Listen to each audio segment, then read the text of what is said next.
Kyle Rittenhouse. We knew that Rittenhouse was going to be lionized and made into a hero after he was acquitted in the killing of 2 people and shooting of a third in Kenosha, Wisconsin. And it is happening exactly as predicted. Some of you Republicans who watch wrote to me and they said, David, and you said, David, the verdict was the right one, but nobody's going to make a hero out of this kid because ultimately what happened is a tragedy. And I said, no, no, no, no. They're going to make a hero out of this kid, and it's happening. First, he got his media rounds. He got to meet Donald Trump. He was interviewed by Tucker Carlson. He was invited here. He was invited there, everywhere.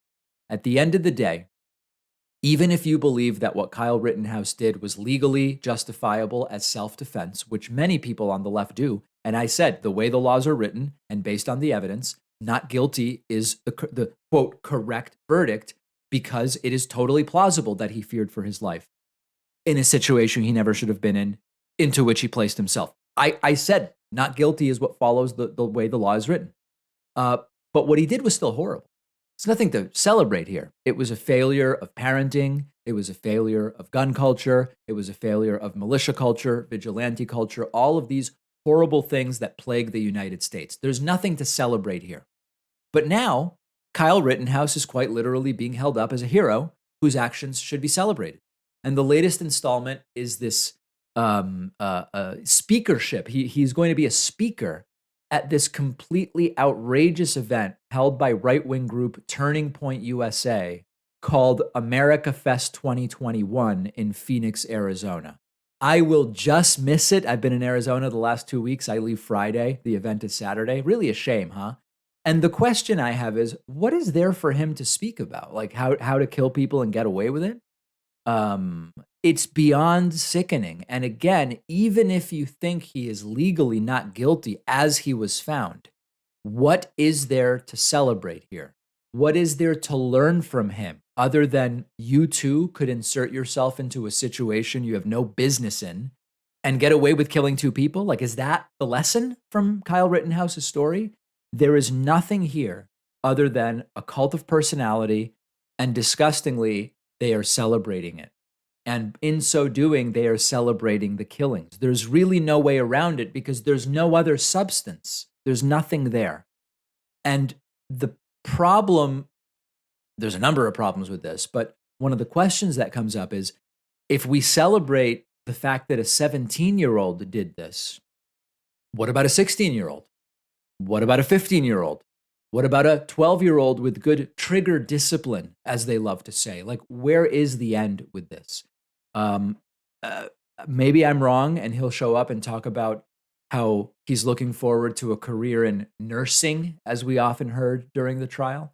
But somehow I don't think so, and I genuinely don't understand what on earth he would speak. Like, what's his open? What is the body of his speech? And I can only imagine that he's getting paid for this, if you can imagine that. Although maybe not. The one thing that makes me think maybe not is I was invited onto Charlie Kirk's show a little while ago. Travel didn't work out. And they actually had the gall to say, we're a nonprofit, so we don't pay anybody for appearances and speaking and all that stuff. I don't know if they tell Kyle Rittenhouse the same thing. Maybe he probably has a different status within Turning Point USA than I do. But they actually, for me and a few others I know, they said, "Now we're a nonprofit. We're a nonprofit, so we can't pay you to appear." So Kyle Rittenhouse being made exactly out to be the hero that we predicted they would. How long does this grift run? I actually don't think it runs that long. I think it's like a couple years, but maybe it's something that he can use to keep the gravy train coming for a long period of time. One of our sponsors is called Privacy. Privacy is a totally free service that I've been using for years. Privacy lets me create virtual payment cards with one click, and when I use the virtual card, the money is taken out of my bank account. You can create multiple cards, delete them, freeze them, set a spending limit on them. Let's say I'm signing up for a free trial and it requires a credit card. Privacy will autofill a virtual card number, and then after signing up, I can delete that virtual card. So I know I'm not going to be charged again. Something really useful and very practical. Or let's say I'm ordering food over the phone, but I left my wallet somewhere. I don't have my real credit card on me. I can use a virtual card on my privacy mobile app. But really, the best part is you're not out there exposing your real credit card number, so you're not as susceptible to data breaches and identity theft. Privacy is a totally free service, and you'll get $5 to spend when you go to privacy.com/Pacman. The link is right underneath this video.